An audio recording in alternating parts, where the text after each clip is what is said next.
Hoje eu vou pedir para você depois falar o título da mensagem juntamente comigo. Então vem comigo antes. Tema de hoje, junto comigo: boca fechada não entra mosquito.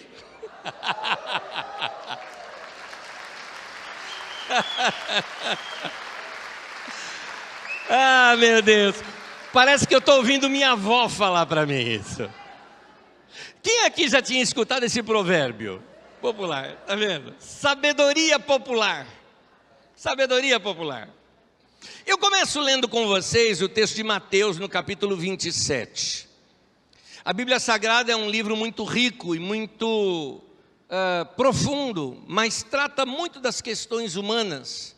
Por isso, até numa narrativa como esta que nós vamos ver, na época da crucificação do nosso Senhor Jesus, podemos ver ali um princípio importante para a nossa vida no dia a dia. Por isso que no Salmo 119, versículo 105, fala que a palavra de Deus ela é lâmpada para os nossos pés e luz para o nosso caminho. Portanto, a palavra de Deus vai iluminar o teu dia a dia, vai iluminar o que você tem que fazer ao longo dos seus dias, da sua semana. É palavra de sabedoria para você. Leamos o texto Mateus capítulo 27, do versículo 11 ao versículo 14, diz assim: Jesus foi posto diante do governador, aqui estamos falando de Pôncio Pilatos, desculpe, do governador, e este, Pôncio Pilatos, lhe perguntou: você é o rei dos judeus? Respondeu-lhe Jesus: tu o dizes. Acusado pelos chefes dos sacerdotes e pelos líderes religiosos, Jesus nada respondeu. Então Pilatos lhe perguntou: você não ouve a acusação que eles estão fazendo contra você? Mas Jesus não lhe respondeu nenhuma palavra, de modo que o governador ficou muito impressionado. Jesus não abriu a sua boca. Jesus, ele tinha a natureza do Cordeiro de Deus, manso. Também tem o detalhe de que Jesus era cheio do Espírito Santo. E uma das características de alguém cheio do Espírito Santo é que ele produz algo chamado fruto do Espírito, que a Bíblia narra ali em Gálatas, chamando de paz, amor, longanimidade, mansidão. Dentre eles existe um chamado domínio próprio. Jesus, cheio do Espírito Santo, tinha domínio próprio. E o que é domínio próprio? Alguém, eu defino assim, alguém que consegue permanecer estável em momentos de pressão. Isso é ter domínio próprio. Você consegue permanecer estável em momentos de pressão. É interessante notar que para Deus, algum tempo antes aqui, lá no Getsemane, naquele jardim onde Jesus estava intercedendo, orando com seus discípulos, para Deus, ele abre o coração e conta tudo. Inclusive, para os seus discípulos, ele fala que sua alma estava angustiada. Para Deus, ele pede que, se possível, removesse aquele cálice. Mas agora, diante de Pilatos, ele não diz nada. Por que Jesus não fala nada diante do Pilatos? Porque ele não gastaria saliva com alguém que não poderia fazer nada por ele. O assunto aqui era um assunto espiritual, não era um assunto que um governador poderia resolver. O assunto aqui era se Jesus iria ou não iria para a cruz, e ele já estava convencido que, embora ele pediu para Deus para remover o cálice, ele entendeu que o sofrimento da cruz lhe esperava, ele não iria fugir do propósito de Deus para a vida dele. Mas aqui a gente já começa a tirar lições. Não é para qualquer pessoa que você deve abrir a boca sobre o que se passa em seus pensamentos. Aprendeu essa lição? Não é para qualquer pessoa que você deve abrir a boca sobre o que se passa em seus pensamentos. Aprenda a ficar quieto diante de algumas pessoas e não contar a elas os seus segredos. Fala com Deus. Fale com aquele que de fato pode resolver a sua situação. Talvez contar para muita gente até piore a situação. Quantas vezes na sua vida você já falou a coisa certa, mas para a pessoa errada? E aí dá problema. É interessante, a Bíblia nos mostra muito sobre a personalidade de Jesus. A gente aprende muito com Jesus. Por isso que eu insisto com vocês, para vocês lerem o Novo Testamento, principalmente os Evangelhos, para compreender Jesus, imitar a Jesus, ver o jeito dele se comportar. É por isso também que eu sempre recomendo, assistam aquela série, The Chosen, que eu achei que é a melhor tradução para a linguagem da nossa época, de quão manso, como era Jesus, quão boa gente ele era. Você começa a compreender melhor as cenas ali do Evangelho, quando você assiste aquela série, vai te ajudar bastante a compreender. E você conhecendo melhor Jesus, você vai perceber que na sua natureza, a Bíblia fala, por exemplo, na natureza de Jesus, que ele é o leão da tribo de Judá, mas ele também é o Cordeiro de Deus. É interessante. Leão fala de alguém forte, até vamos dizer assim, que tem poder,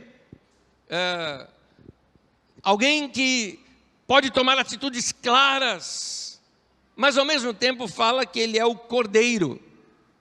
Então, da mesma forma que assim como em Jesus existe o leão e o cordeiro, assim também existe em nós. Jesus, por exemplo, nessa cena, ele não agiu como leão, ele agiu como cordeiro de Deus.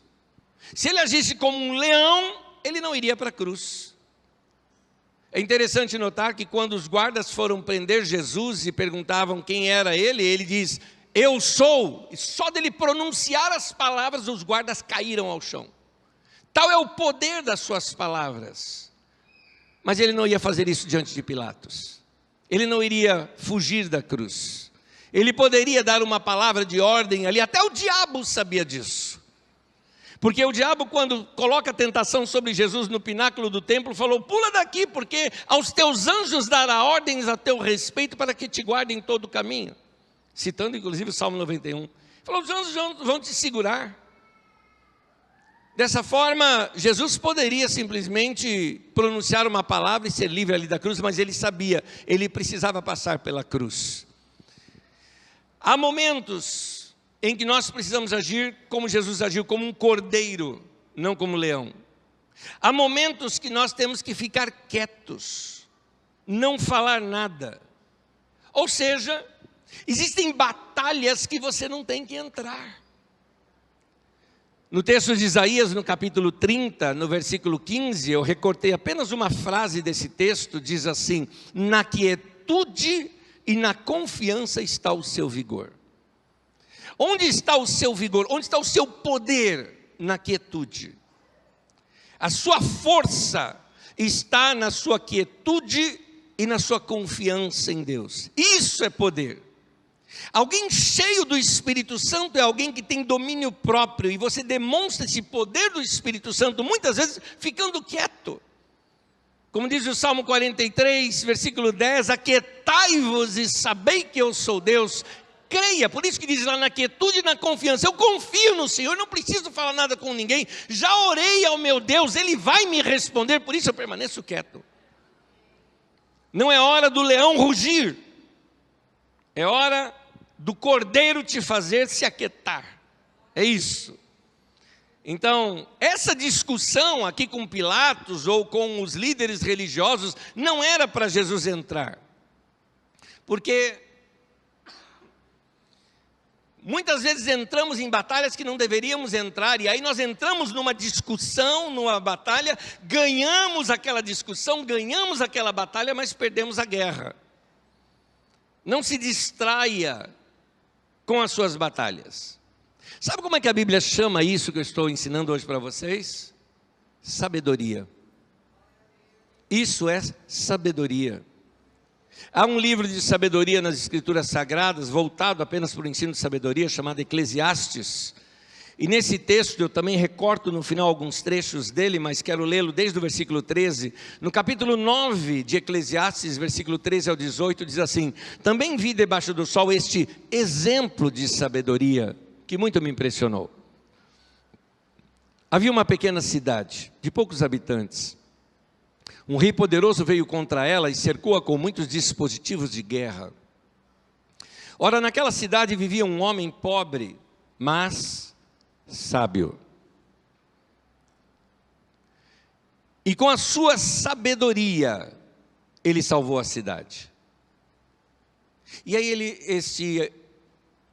este pregador, que o texto Eclesiastes significa pregador, ele diz algumas frases que eu recortei aqui. Diz assim: por isso pensei, a sabedoria é melhor do que a força. A sabedoria é melhor do que as armas de guerra. Completando o pensamento sobre sabedoria, no livro de Tiago, no capítulo 1, no versículo 5, texto do Novo Testamento diz assim: se algum de vocês tem falta de sabedoria, peça a Deus, que a todos dá livremente, de boa vontade. Ele dá livremente de boa vontade, Deus quer dar, e ele diz assim: e lhe será concedida. É isso. Irmão, irmã querida, se você pedir sabedoria para Deus, Deus vai te dar. A questão é se você vai usar a sabedoria que Ele vai te dar.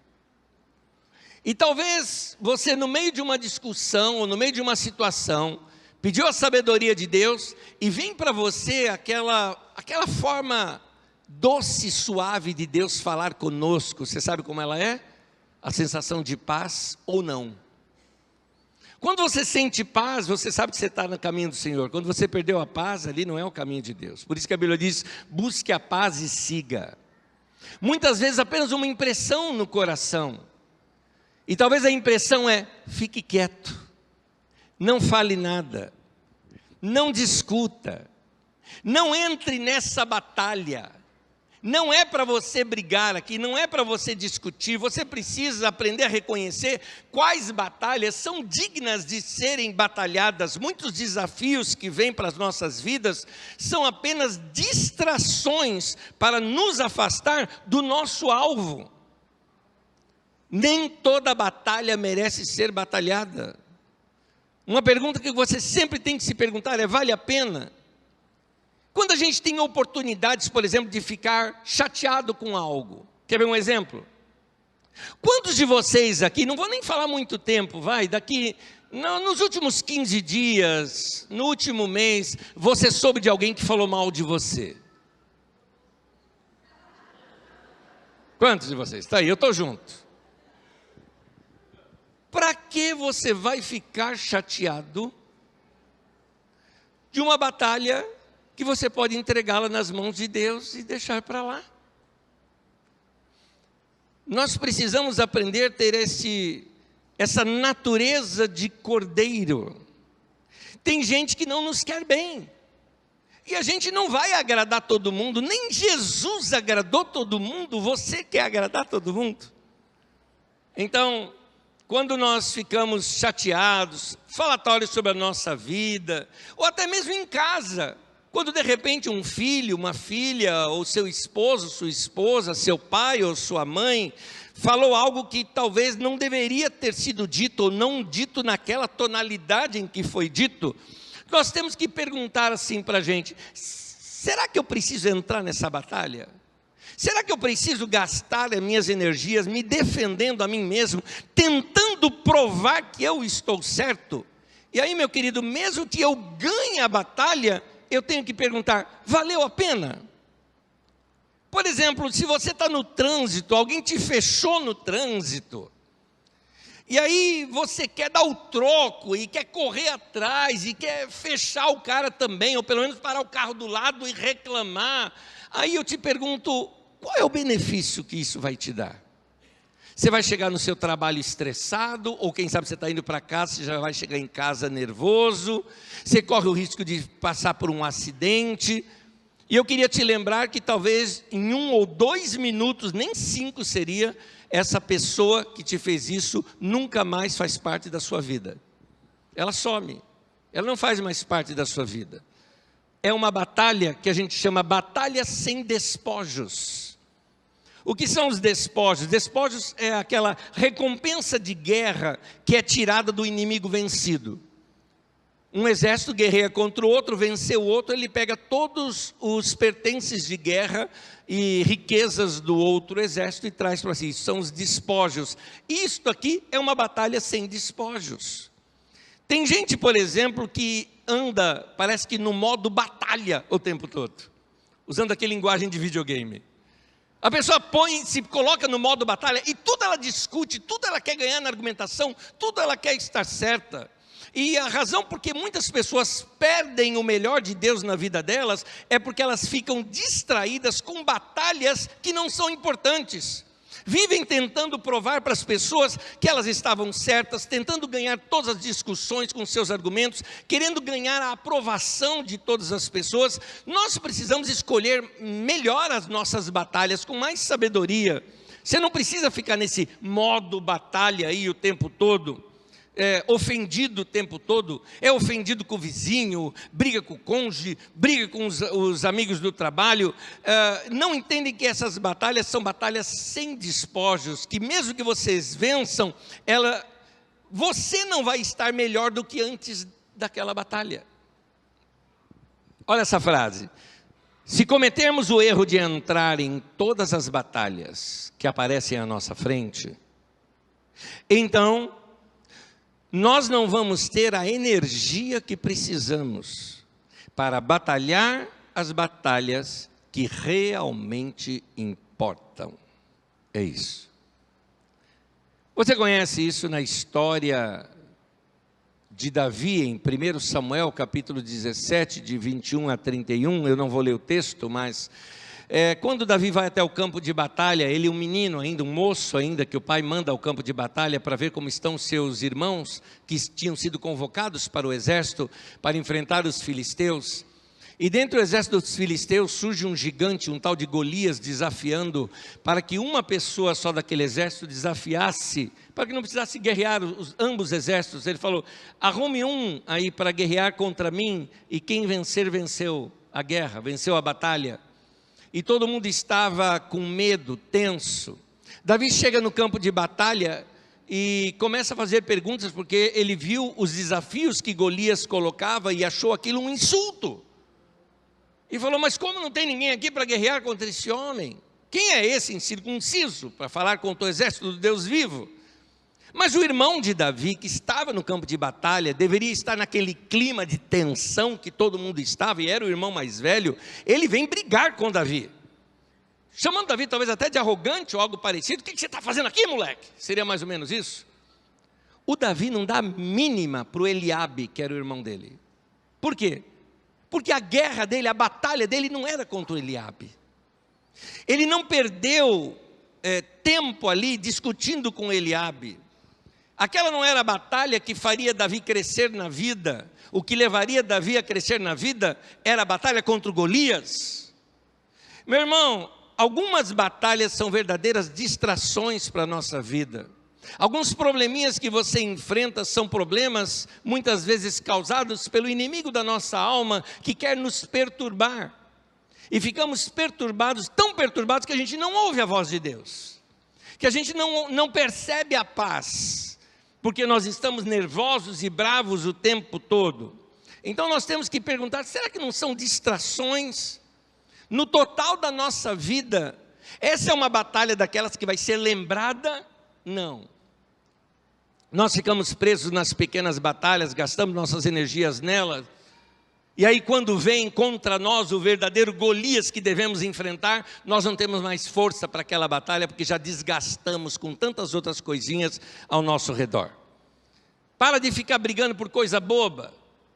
É marido que fica brigando com a mulher lá no casamento o tempo todo, porque ela esqueceu a luz acesa. Ô meu irmão, vai lá e apaga.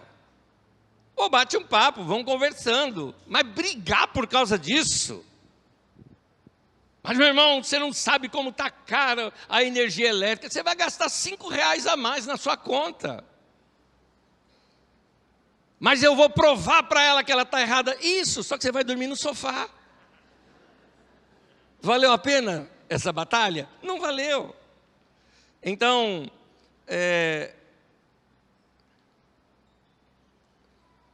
olha para o seu marido, olha para a sua esposa, para os seus filhos até mesmo.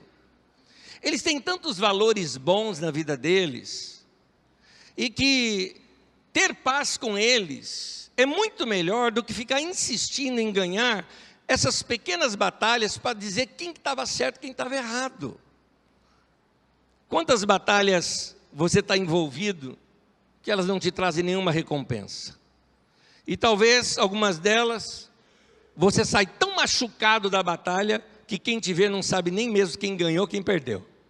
Porque está todo mundo, um xingou o outro, um brigou com o outro, fica todo mundo de mal dentro de casa. Você vence a batalha com argumentação, mas acaba criando aquele climão dentro de casa. Não é melhor ter um pouquinho de paz? Mas eu provei que eu estava certo. E aí vem aquela frase que eu gosto de repetir, já até foi título de mensagem aqui. Você quer estar certo ou quer ter paz? Vamos falar juntos? Vamos falar juntos? Você quer estar certo ou quer ter paz? Você deveria decorar isso, para repetir para você todas as vezes que você começar com argumentação com alguém. Gente, deixa que o outro fique achando que está certo e você na sua paz. Deixa. Olha o que Jesus diz. Mateus capítulo 5, versículo 9. Bem-aventurados. Você sabe o que significa bem-aventurado? Feliz. Bem-aventurados os pacificadores. O que é pacificador? O produtor de paz, aquele que faz tudo ficar em paz. Bem-aventurados os pacificadores, pois serão chamados filhos de Deus. As pessoas vão olhar para você e vão falar, você anda com Deus. Quando você fala, você traz paz. Jesus nesse texto está dizendo o seguinte, você quer ser feliz? Seja um pacificador. Quer acabar com a tua felicidade? Seja um barraqueiro. É isso. Não perca tempo com discussões tolas. Você já ouviu aquela frase, já que estamos usando o título da mensagem de hoje, um provérbio popular, né? Boca fechada, não entra mosquito. Vamos lembrar de um outro, que a gente fala que religião, política e futebol não se discute. Não se discute. E aí por que você discute? Não perca tempo com discussões tolas, mesmo sobre a Bíblia. Quando algumas pessoas chegam para mim e falam, não, mas eu queria alguns argumentos aqui, eu falo, a Bíblia não é para isso. Não vou te falar. A Bíblia não é para isso.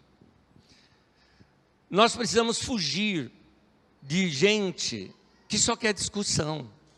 Tem uma história assim na Bíblia. Quando estavam reconstruindo os muros em Jerusalém, isso já lá atrás, quando o povo voltou de Babilônia, um homem chamado Neemias organiza aquele povo para reconstruir os muros. E alguns que moravam ao redor não queriam ver a prosperidade de Jerusalém e queriam impedir a obra. Então chamaram Neemias para uma conversa. O que eu acho interessante, isso está em Neemias capítulo 6, versículo 2 ao 4. Eles pediram para Neemias vir e discutir com eles. Sabe o que Neemias respondeu? Falou, eu estou muito ocupado fazendo uma obra, não tenho tempo para descer e discutir com vocês. Ele falou, eu estou fazendo uma coisa mais nobre, para que eu vou discutir com vocês? Ele reconheceu que não havia benefício algum lutar contra eles. Por isso, meu irmão e minha irmã, não perca tempo com discussões tolas. Para de falar demais. Controle um pouquinho mais o que você fala. Pois como diz aqui o nosso título, boca fechada não entra mosquito. Tem gente que, como Sambalá e Tobias, que eram esses adversários de Neemias, não merece o nosso tempo. Deixa para lá, deixe pensar o que eles querem pensar, mas que você aprenda a andar em paz. Amém? Eu tenho 2 textos ainda para ler para vocês, mas vou pedir para você acompanhar em pé já comigo, pode ser? Vamos lá, 1 Pedro capítulo 3. Versículo 10 e versículo 11. Diz assim o texto: pois quem quiser amar a vida e ver dias felizes. Eu vou, uma pausa aqui. Quem aqui quer amar a vida? Você entendeu a expressão amar a vida? Significa assim, é muito bom viver. Ok. Quem quer aqui viver dias felizes? Gente, Pedro, apóstolo de Jesus, andou perto de Jesus, vai ensinar aqui para nós o que fazer, baseado num texto já ensinado no livro de sabedoria de Provérbios. Diz assim, olha aqui: quem quiser amar a vida e ver dias felizes, qual é a primeira frase? Guarda a sua língua, meu irmão, tapa a boca, e os seus lábios da falsidade. Afaste-se do mal, fuja da discussão e faça o bem. E olha a última frase, vamos falar juntos? Busque a paz com perseverança. Nota isso, quer ver dias felizes? Guarda sua língua de falar o que não deve e busca a paz com perseverança. Insista na paz. Insista em dizer, calma, parou, não tem necessidade da gente discutir. Não, mas eu acho que eu estou certo. Tá bom, então você está certo. Quero ter paz. Último texto, Provérbios 13, 3. Quem guarda a sua boca, guarda a sua vida, mas quem fala demais, acaba se arruinando. Quantos problemas você não teria evitado se simplesmente você tivesse ficado quieto? E você precisa saber essa hora de ficar quieto. Por isso, meu irmão, você já percebeu que quase todo culto, se não for todo culto aqui, em que eu estou trazendo palavra aqui para vocês, eu recomendo sempre no final, às vezes até como lição de casa, o que eu recomendo para você? Todos os dias, um tempo de oração, de comunhão com Deus, que nós chamamos de devocional, uma leitura da palavra de Deus, algo que alimente o seu espírito. Para quê? Meu irmão, você precisa regar esta comunhão sua com Deus, para produzir o fruto do Espírito, que é o primeiro que ele é falado: paz, amor, longanimidade.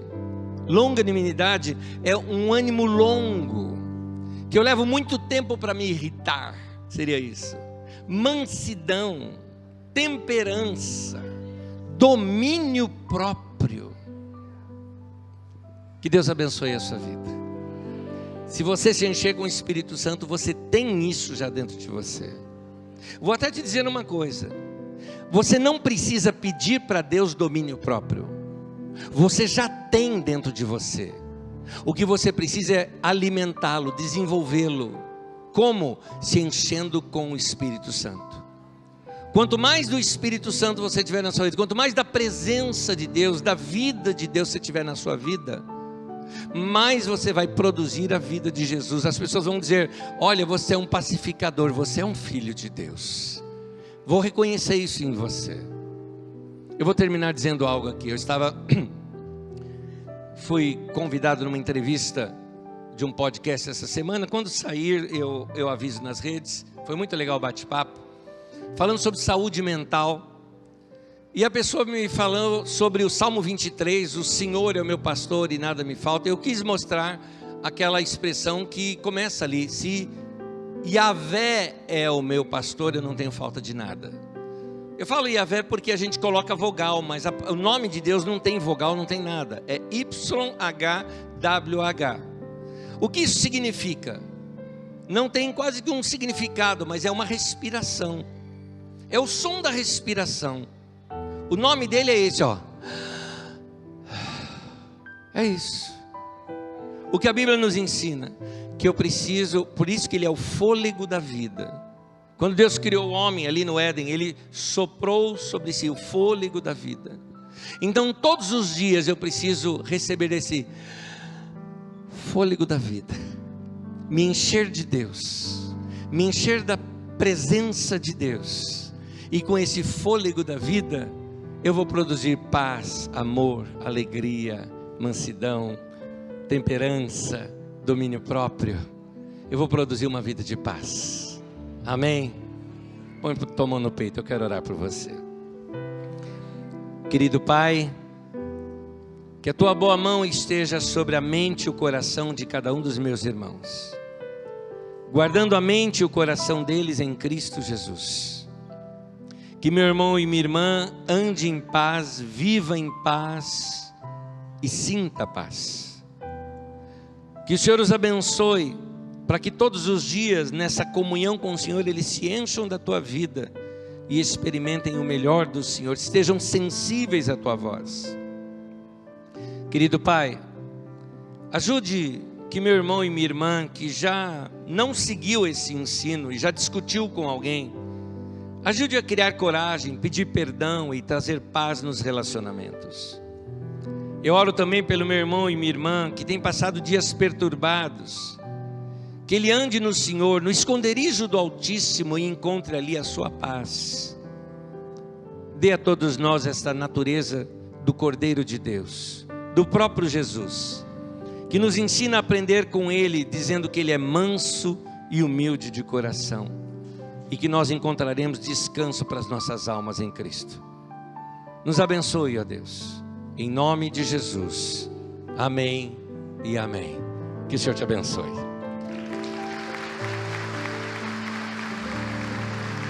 Receba essa palavra de sabedoria.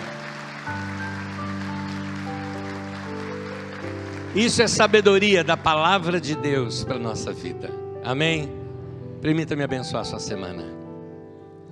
Que a graça do Senhor Jesus e o amor de Deus, o nosso Pai, e a comunhão do Espírito Santo seja com todos, desde agora e para sempre.